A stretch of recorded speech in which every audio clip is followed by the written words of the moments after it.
PPR Tool Time, your industry podcast, tools, reviews, and stories.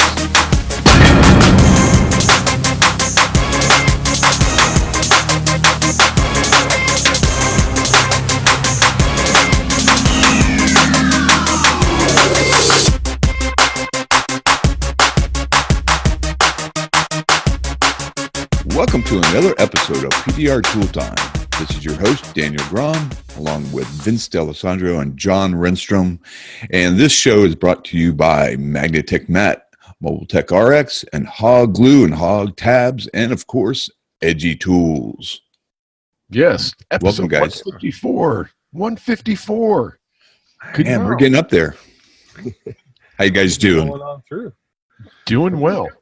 I'm doing good. I'm doing better. Doing better. That's what you need to say every day.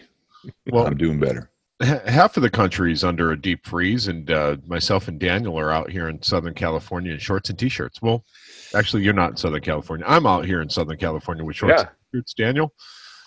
It's actually been really, really nice. It almost seems like spring here already. Yeah. So, no rain. I'm in South Sounds good. Dakota. It's 51 degrees right now. 51. Actually, it's colder where I'm at. We hit 40 degrees in the morning. Yeah, it was quick. 42 overnight, but I'm in western South Dakota. So as you go east, man, those guys are getting blasted with the cold stuff. I was just reading on the weather, negative 51 wind chills in Fargo, North Dakota for the next week. North Dakota. Fargo. Yeah. Yes. Man, that's gonna freeze your dent tools up. Well, back in the day, back in Chicago, we still worked in it. You know, we threw our Carhartts on. We had our negative 100-degree boots. We threw our toolbox on a sled and went in between the cars at the dealership. So back then, did you ever try to heat up the panel back then? Yeah, we had little hand torches, you know, the butane torches. Yeah. Those were pretty mobile, so we would fill them up with the butane and just heat up the dent itself. But you had to be quick about it. But realistically, you were trying to find a place inside to do the, bigger. Yeah, you'd pull the cars inside, right? We tried to, yeah. Yeah. You know, sometimes they were just socked in with snow or whatever. You just had to Deal with them as they lay. See, I never fixed on the lot. Back when I did the lots, we had we just rented a shop building, and we would drive the cars. Dealerships would allow us to drive the cars off the lot, take them into our building, and then we could put a heat gun on it and go to town. Yeah, but that worked when we were working at dealerships. But I was at O'Hare Airport working at Dollar Rent-A-Car. Oh yeah, Avis and Hertz, and we didn't always have them. And they were turnbacks, and they were just lined up your cars in the corner, and you're not moving cars.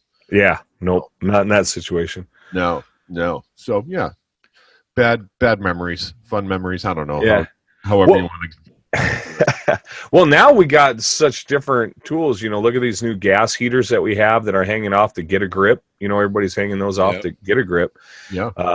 Your ability to heat up. But here we were, talking about one of the tools we wanted to talk about today was a Polyvance bumper bag that you can get through Ultra Dent Tools. Imagine that thing.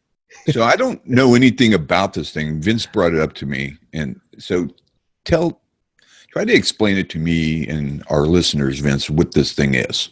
Okay. Yeah. It's kind of like a dead blow bag. Excuse me. And I don't have it just yet, but I'm ordering it. And the way that it was proposed to me is like, you got to get this tool for straightening out panels or edges of doors or hoods where the alignment is off. Sometimes you'll get a dent that, you fix the dent, but the alignment from the hood and the fender is off a little bit. So you want to make sure that's straightened out. That's one example of it. You would throw it on top. You'd open the hood, put it on the fender, and push down on the hood, or work the hood around a little bit violently to straighten out a hood to get it aligned properly. Mm-hmm. You could probably use it in the door too if you got one of those door edges. Well, and then they talk about using it to push out a bumper. You could kind of set the curve in the bag, and then when you're pressing out like one of those big bumper dents, you're just pushing it, and then you've got basically a dolly shape to the panel. It's a moldable. From what I'm reading about it, it's got a moldable clay or something on the inside of it that you use to shift around. Yeah, and then the bag itself is a very high textile strength of webbing on the outside that So it doesn't cut easily. that's on the Ultra Dent Tools website. Its part number is A108. They call it the Bumper Bag Plus. It's like $59, I think. Yeah, $59. There's YouTube videos on how it works, and it shows them using it on a lot of bumpers and everything else. And it's under the Polybance Bumper Bag if you search into YouTube. So you'll have to type in, if you just type in Polybance, I got a lot of really strange things. But Yeah, they do. put in the bumper bag, and you can kind of see its use. But yeah, it looks like it should be kind of interesting, especially for big damage guys. Yeah, that, and also like jacking up a car. I think there's clay on the inside. Some old body guys, like you had the shot put bags. Yeah, There's I some still have one. clay. Yeah. And they're handy every once in a while. Daniel uses that stuff for motorcycle fenders and stuff like that. But this one here is neat. You could throw it on a jack, and it's going to form to whatever substructure that you're jacking up on, so you're not going to damage underneath there. Yeah, It's instead that of having strong. that small contact point, you have a large area of contact. Yeah. So, Do you heat it up, do you think? No, not at all. Oh, okay. Although I guess if you're in like super, I don't know Well, what's if it on had the clay, inside, I'm thinking, will it mold easier if you heated it up? Yeah. Maybe, I don't know. possibly. Put it in the microwave. I'm thinking I'm putting that thing in the microwave, heat it up, and put it on my neck. Yeah. Well, like the old chiropractors used to do. Yeah. But there's a use for it too. Like if you're thinking like, the guys out there that are IMI certified, and one of the things that we train or in that course is how to jack up a car properly, especially an electric vehicle. You always run the risk of puncturing through high voltage lines underneath there, because that's where the high voltage lines are running. If you put this on your jack, you're not going to run the risk of puncturing. no hard metal object touching anything in a big, soft, pliable bag. Yeah, I actually caught my detailer jacking up a Tesla in the wrong spots, and I went over there and corrected him. Hey, dumb, you're jacking on the friggin' battery there, man. Yeah. So the Tesla one is pretty bulletproof. In fact, I think it is bulletproof material that the batteries are covered in. But still, you don't know. You don't want to be jacking on them. You don't want to find that one time, that 1 in a million week Exactly. spot. No, exactly. Then you have a Tesla on fire for 2 days in your shop. So this bag thing, one of the things I always do, like if you got a really sharp dent, when the mechanic puts down the hood and puts a big outie because he left a tool underneath the hood, I always back those up with a rubber dolly when I'm hitting it on them. That way, if it's really sharp, you need something backing it to get. Well, then you're not caving in the surrounding sheet metal. You're just Exactly. working that. I'm thinking that thing might be the ticket there. Put it on a little hood jack. You got to try it as a hammer dolly technique as well. To mold on a body line or you're working on a fender and it's just vibrating the hell out of the fender. Yeah. If you hit on it, you've got to put something back there. Yeah, well, I think you put your Magnatech mat on it. I was going to say, I throw my Magnatech mat when I got a panel bouncing around. Yeah, really pulls that vibration out. Now, Daniel, you got a new suction cup for your Elim-A-Dent light. Yeah, so I have the version 3. The very first version came out. It had a large oval suction cup, which is fantastic. But I was thinking right away, that thing's big. Am I going to be able to fit in between body lines and whatnot? And I had no problems with it at all. But James told me that he was coming out with a smaller version, and he ended up giving me one at the show at MTE, and it's just the suction cup attached to the plastic bottom piece of the light.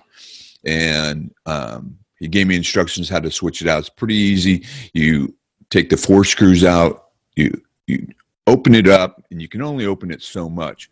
But he told me that it's very crucial that you don't try to pull it open too far. You get some needle nose pliers, and you grab where the hose goes into the hole. You grab that, and then you pull it apart. and because you don't want to unkink. He has a line in there that's kind of serpentine, and you don't want to unkink it. You want to make sure you're not disturbing that at all. So pretty simple. Pull it apart, put the new one on there, with the needle nose, put the thing back in the hole, screw it back together, and you're good to go. So it's basically the same size as the plastic base, and it sticks out on one end just a little bit where the little knob or little teat that sticks up on the rubber that you pull back to release it. Yeah. And you grab it with your hand, and your trigger finger is perfectly right there where that teat is, and so it's very natural to grab it, pull it back, and release it when you want to take it off the panel, which is awesome. You know what? I have 2 version 3s now that I've gotten. They're awesome. They are a great light. I know they're a little bit pricey for people, but I've had 0 issues with it. You can set your fade. You have 3 layers or 3 sections of where you can set your fade with your board, and I mean, I'm in love with that thing. They're great lights. It's absolutely perfect now. I can't find a single thing that I don't like about it. I use mine for every friggin' thing. So that sounds like that must be about a 3-inch, about like the same size as the old 3-inch suction cup. Then yeah. It's it's longer because it's still oval. Yeah. And that's really going to work well for the guys with that. You got the 14-inch light, correct? Yeah, the smaller one. Yeah. I had both, but for some reason, I just gravitated to the smaller one. I didn't feel like I needed a bigger one. Yeah, it depends on how big of a dent I'm using. I have two 14-inch version 3, and then I have the 20-inch version 2. And I still use the version 2 on bigger dents. That way it's a little bit less movement when I'm working on it, like a big fender or a big smash on a door. Let's make note that he actually makes these suction cups, is my understanding. Oh, really? Yeah, they're no longer a Woods product. The Woods cup, yeah. So it's a softer silicone or rubber that he's using on them, so it's more pliable, and it grabs a lot better, and it also forms over body lines, soft body lines without. Now, a note here: if you buy a brand new version 3 smaller suction cup, it does not have a on and off button. It has a sensor. You just push down on the car and it sucks down. And then when you release it, it automatically turns off. So no button at all. With mine, retrofitting mine, I still have the button. Yeah. I still have my button too. I got the earlier version. I didn't get the auto cup. Yeah. Just the auto cup. And honestly, I understand why he did it, because you'll throw that thing in the back of your truck or whatever. It'll bounce around. All of a sudden you hear it going on. Switch. That switch will get hit, and then you hear it. But the other thing too is this thing is super quiet. I mean, he really dialed this thing in good. I mean, it's definitely the perfect light. It's worth all the money, I think. Don't you guys? And then you have the overmold, the rubber overmold on the corner. So if for some reason you do drop it, which I've yet to have it fall off a car. Not a single time. But I'm rough on my tools. I throw them around on my bench, or I throw them in my truck. And the overmold, the soft rubber corners really, are going to take away the impact if you do, throw your light around and be rough with it. Yeah. So getting on. And then he's coming out with a new hail light, big hail light. Well, he had it at the show. And I think he wasn't quite selling them yet. So he's not ready to release to market, he said. Yeah. So he's waiting for some parts. So yeah, there was one part that we'll let you know.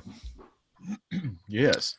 So I've got Elim-A-Dent's website up, and if you go to it's accessories and parts, and it's a huge list. It's actually as you scroll down, it auto loads more stuff. So there's the suction cup, all the individual pieces, replacement wiring harnesses for your lights, pins for hot boxes. It's been a while since I've been on this website. Holy cow does he carry just about everything to do just about anything. Yep. So if you're a DIY guy, get on there. Yeah. DIY. Just say, yeah, DIY. Sorry, not DIY. DIY guy. You could part out your own parts and do them yourself. Yeah. Or fix, just looks like just about anything to fix up what you have. If you broke your light, got a little cowboy with it. Yep. Looks like all the parts are there. The funny thing is I tend to, whenever I get a new tool, I take it apart. I don't know why. I've done that ever since I was like 12 years old. I've taken apart stereos and boom boxes when I was little, and I take apart Elim-A-Dent lights. I took apart the lift right mini lifter immediately as soon as I got it in the mail. I'm like, I gotta see how this thing works, and takes it apart. So a lot of people were complaining. In fact, my only downside to that lift right was the vibration that it sent up my hand. So there was guys that were wrapping cord around it. I don't think that's a good idea because it takes away too much of the throw. Yeah, that's what I was thinking. So I got heat shrink, for wiring, and I put it over there and heat shrunk it on the post that you pull, and that's enough to deaden the blow. Between and now you don't get the vibration anymore. That's a good tip. Yeah, you don't get the vibration anymore. Just a simple heat shrink. Go over to Ace Hardware or Lowe's or Home Depot, and they have heat shrink, which I believe is maybe a 1/2-inch one would work. Right. Probably, yeah. That looks like it'd probably go around that handle. So yeah, so so pretty it's simple. very, very simple fix to take care of something like that. The same thing with the edge pliers. There's a pinch hazard with those. If you guys followed, on PDR Tool Time, I actually almost removed my nipple with the edge plier. I was on an aluminum board. Okay. What the hell are you doing with that thing, man? Well, it was an edge of a door on an aluminum panel, and I had to not just squeeze, but I had to pry at the same time, and it slipped off, and I was like an inch away from my skin. Oh wow! Just snap back. It just bam, and dude, I got skinned from it. And I'm scarred. I got. You're lucky you didn't hook it on your nipple ring. Oh yeah, those were taken out years ago. Okay. Yeah, I thinking you're saying that, and it's like, well, how do you almost lose a nipple? And then I think back, all the precarious situations I've had my body in fixing cars. We get so into our repairs that you don't realize it, man. I can't tell you the number of times I've taken a shot right to the crotch from a tool slip, and you don't even realize that you're working right there because you're just so fixated on what the end of the tool is, and then a slip. So I think that's the first time I think I've heard of a nipple incident on a tool slip. Yeah, it was brutal. But the way to fix that is just to get a piece of sticky foam or even the corner things that you put on your cabinet, little felt pad, and just put it in between. And that's a simple fix right there. You just throw it on there, and that way it doesn't come in contact together and rip your nipple off. So, there's two. That's a safety tip right there. 2 safety tips. Yeah. But that also leads us to something else. There's a lot of new information that's come up on the IMI Level 2 EV training that I wanted to bring to everyone's attention. Do tell. Yeah, well, there's the new low price. It seemed that Kevin Andrews does not have to travel from England anymore to do these classes. I am the instructor for North America. We decided to drop the price down a little bit and make it a little bit more affordable for technicians to sign up for this program. It's now $650 awesome. Instead of the $850, so it's a $200 savings. And Kevin is still going to be at some of them because they have to represent TDN and Venture. So there's a lot of seminars coming up here that we're going to be doing the IMI training. But the main thing is it's $650, and also, for all you guys that have already taken the IMI training and we're wondering where to get the equipment, the gloves, the cables, the sheep shroud, hook, the sheep hook. Yeah, I think it's a safety hook. Yeah, it looks just like the old shepherd's hook. Yeah, it looks like a shepherd's hook, which is exactly what it's designed to do: reach out, safely grab somebody, and pull them away. Exactly, and it's rated to 1,000 volts. So. Cat 0, which is the main thing. All the equipment that we're supposed to be using is supposed to be rated to 1,000 because the cars right now, the highest one is like 750 volts, a Tesla. So we need to be above and beyond the highest number, which 1,000 is the rating right now. So we've sourced all that. We're going to be selling them at Anson. We're going to be selling them at the IMI training as well. And we put together a mobile version and a shop version. So there'll be a board that you could install on your wall that will have all the safety equipment readily available if something does happen.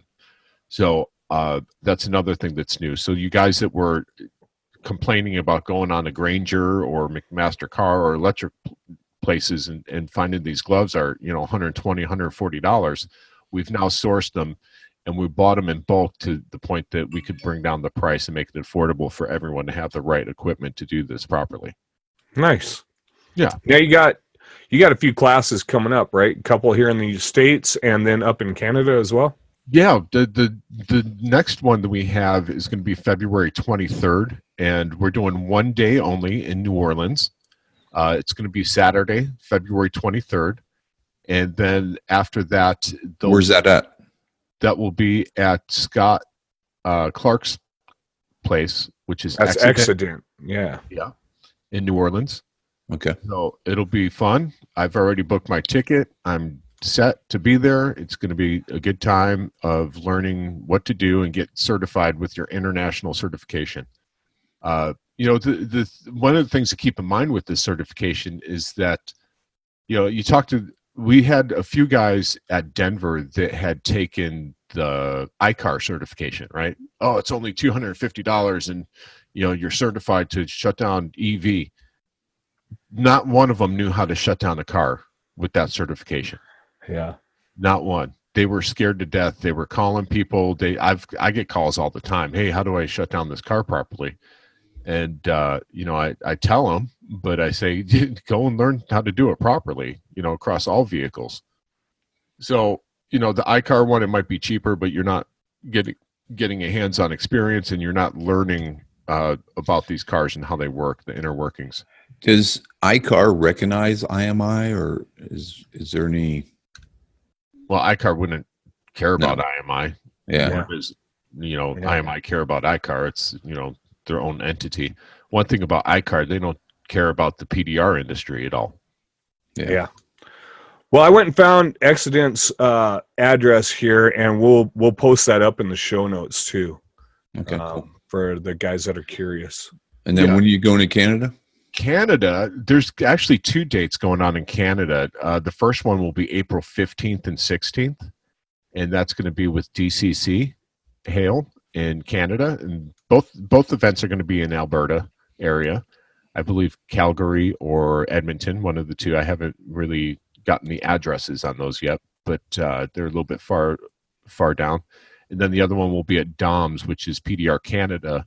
Dominic has dates of the 17th and 18th, and he's actually building a little course around there where myself and Mike Toledo will be going up there and doing a day of advanced training prior to that, and then doing the EV training on the 17th and 18th.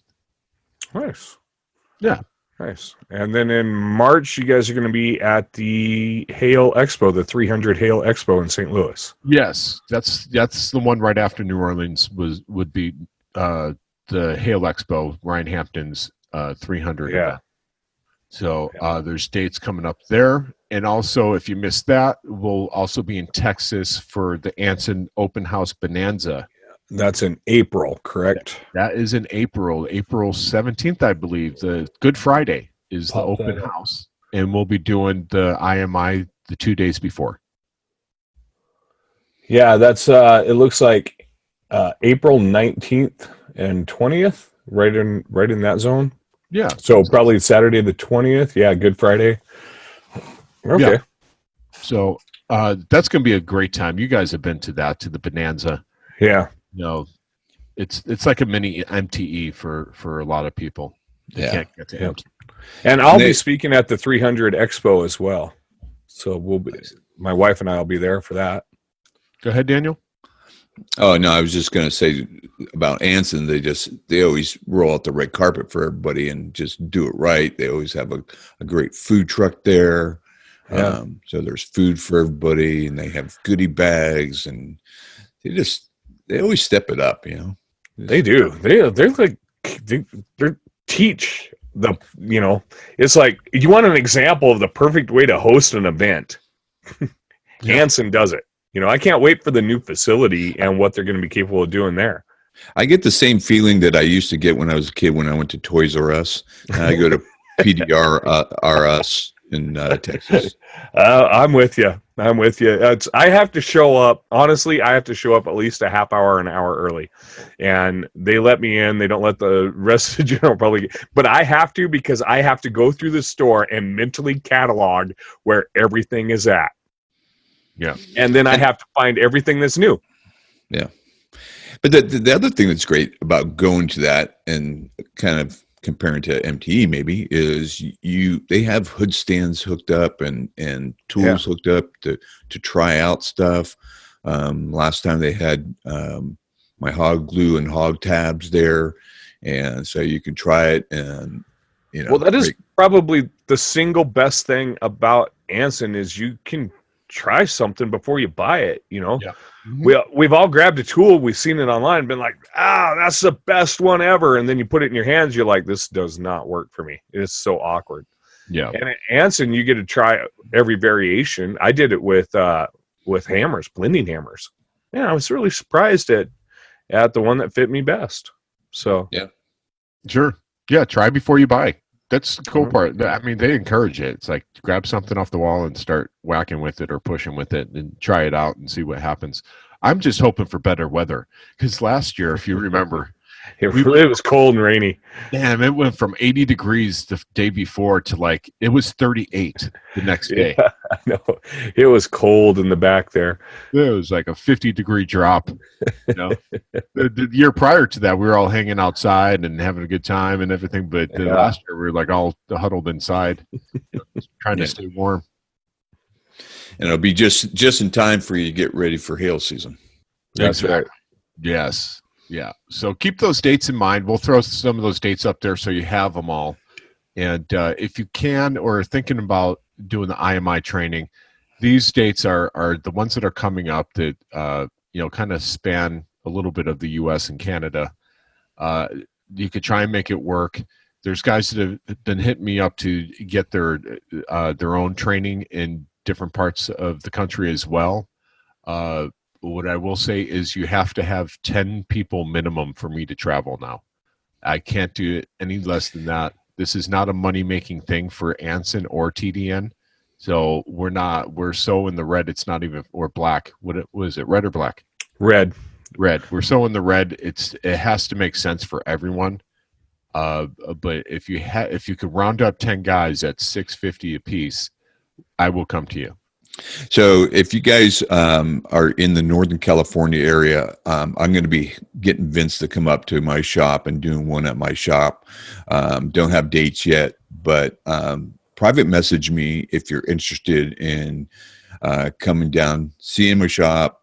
You'll be able to see my motorcycle set up, be able to get IMI training, have some demo stuff set up, and you'll be able to see every tool that's out there at my shop. So if you're curious about a tool that you haven't seen in person, and you can't make it to Anson, yeah, you can't make it to Anson, and you're in Northern California, drive over, and you'll be able to see it there. Yes. I guarantee you, I have it.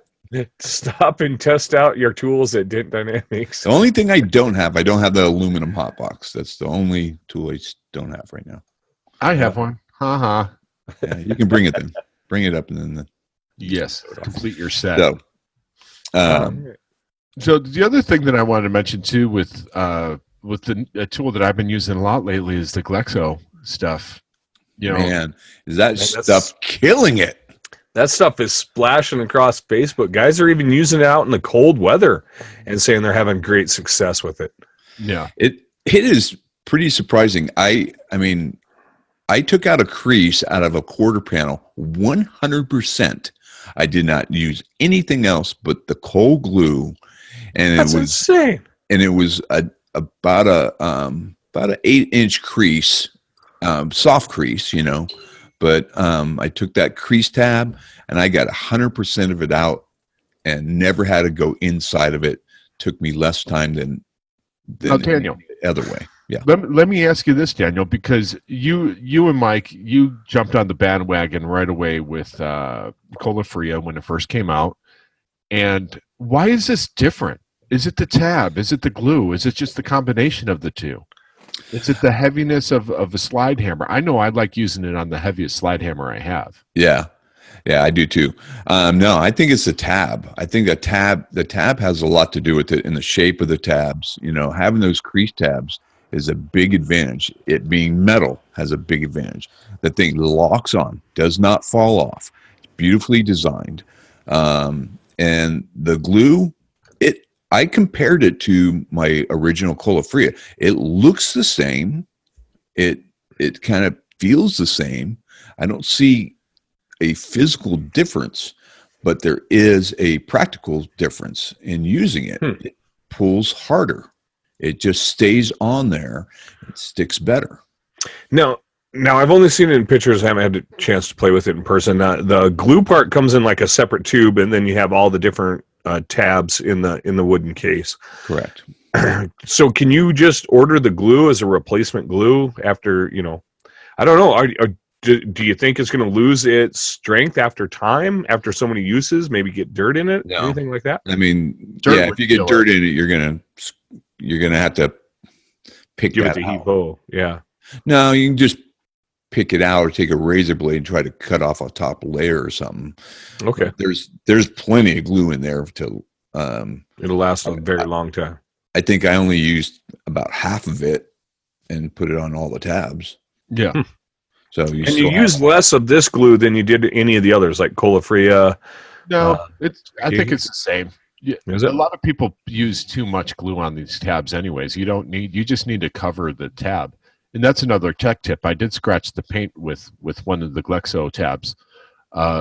And why? Because I didn't read the directions. In the directions, it actually says to make sure that the glue extends over the corners.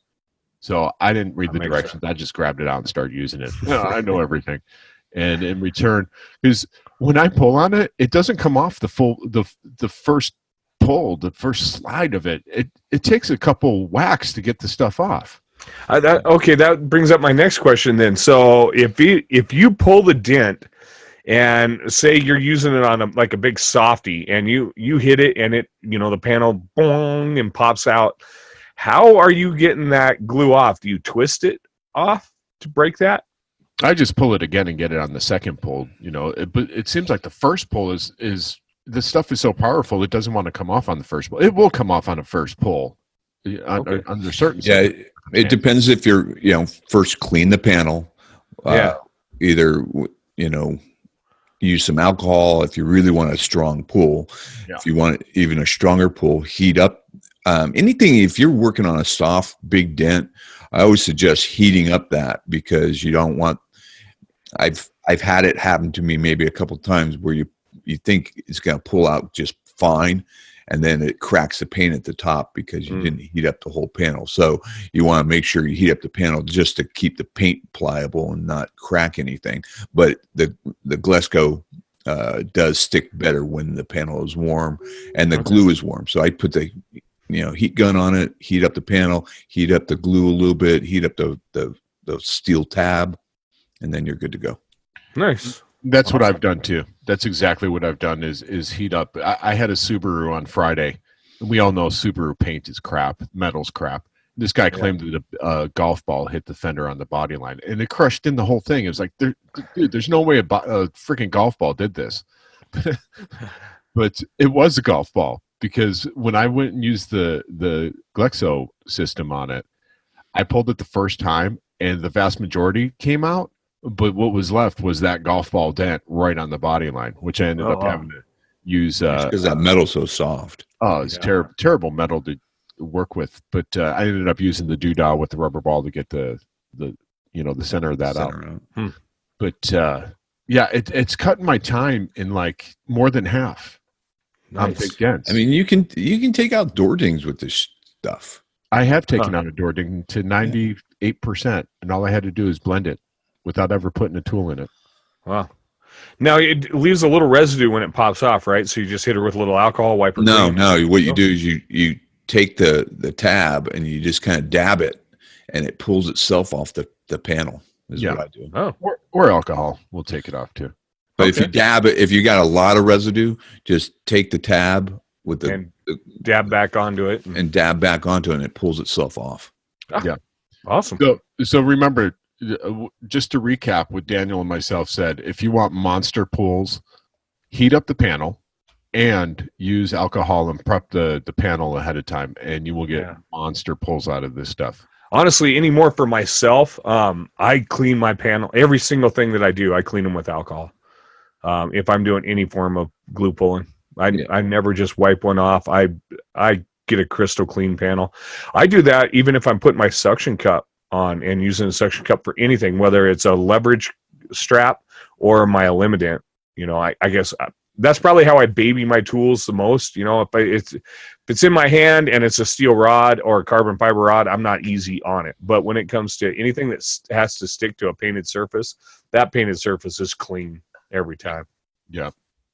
No, and it rightfully so, because even like with the VIP, people talking about marring paint and marking paint with VIP, you know, if you have a sharp knockdown like that and you have dust and dirt and debris on the panel, you are going to, you know, drive it right into the paint. Yeah. So that also goes to clean the top of the panel, because when you're bouncing, you know, off that panel, you're knocking all that dirt and it falls down from the top. So make sure you're all above it. Because I try to clean underneath a bit under the belt molding if at all possible. But if you guys say you got belt molding that doesn't come off, like some of the Dodge pickups, you know, you can't hardly get those belt moldings off without breaking them. Some of the little couple years older, run a piece of tape, just masking tape, painter's tape, right down over that seam, and that dirt won't just sit there and fall out every time you're tapping back. Oh yeah, that's a good tech tip. Good stuff, man. We're loaded with knowledge bombs this episode here. We haven't done tech tips in a long time, so it's good that we're throwing some out here as we're discovering them on these tools. Yeah. I should just start recycling my old ones. Yeah.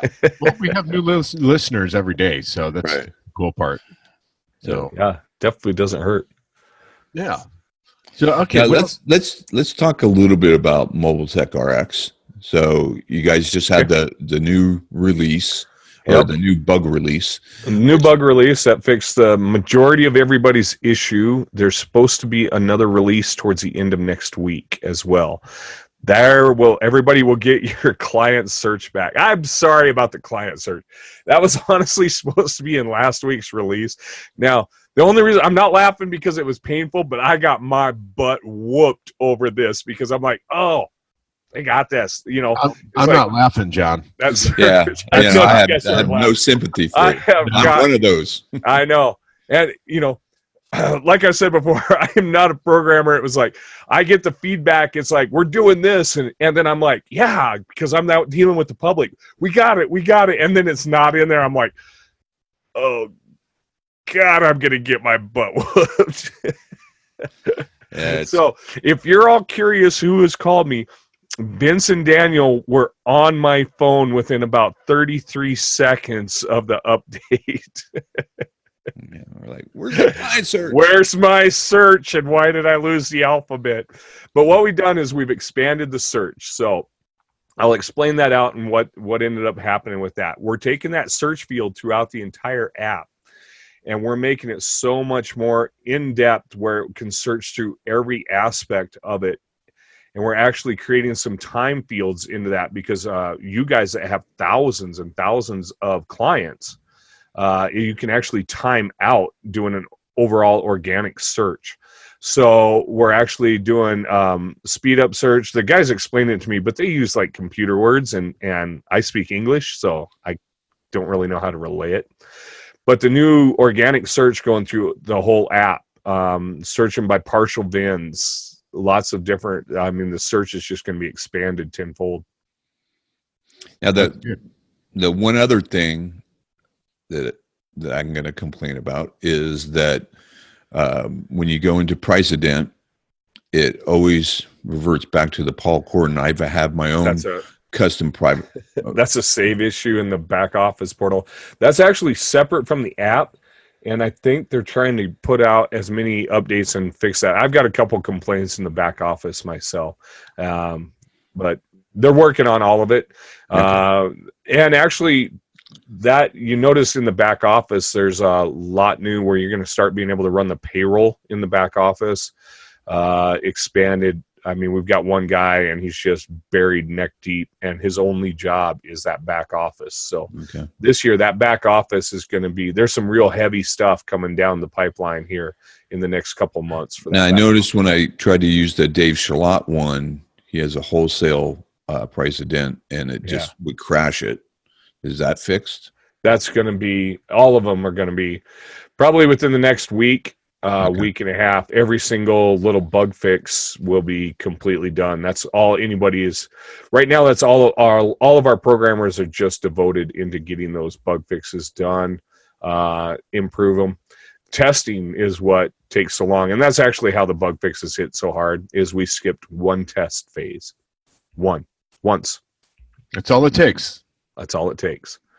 So that was our big lesson, our big learning. Now the thing I'd like to say is that the scan camera is much faster, works better. Bam. Yeah. So I'm liking that. We do paint at our shop, so it's great that we could select the paint right there and get the paint code right there. It's like boom, you don't have to go calling the company. And don't forget, if you need that paint code back again, you forgot to take a note of it. It's right in the paint and body section. It's got its own label in paint body. You open up paint and body, and in the upper right, it's just going to say paint code. And click on it, and there it is. Yeah, it's very cool. We do bumper repair, and it's very handy. Sometimes when you're doing bumper repair, the paint code is not always readily available, or the sticker has been peeled off, and now you have to call parts department to find out the paint code off the VIN number and blah, blah, blah. And it's just a time saver. Yeah. Now, let me ask you one other question. So where the photo page is, and you can take a photo, it shows you a picture of the car and then photos around it. Am I missing something? Is there like a secret menu that I'm missing that if I want to do an after picture? Yes. Swipe right. Go to the miscellaneous section. Actually, there's a pre-labeled set in the miscellaneous section that's before and after. But also in the upper right-hand corner in the miscellaneous screen is a plus button where you can add and custom label your own. That plus button is supposed to be on all the other screens, and I don't know if that's going to make the next update or if it'll be the one after that. But that plus button is going through the whole thing. And then we're actually in-house discussing some other stuff to see if we can make multi-photos class faster and cleaner than just the plus and labeling yourself. We're trying to come up with a different process. I don't know what that's going to be yet. We're just coming up with ideas. Okay. So, yeah. Well, all good stuff. Well, you guys, you want to wrap it up here? Yeah. That was a good show. I like it. Yeah. I like it. That's good info. So, guys, do yourself a favor, and tools make a difference. I've proven it to myself because I have everything. And it allows me to do stuff that I would have never done before. It makes me faster, makes me more money. So it's simple. Level up your tools. And when you're leveling up your tools, remember, don't do stupid stuff with them. And ultimately, always keep it stiff.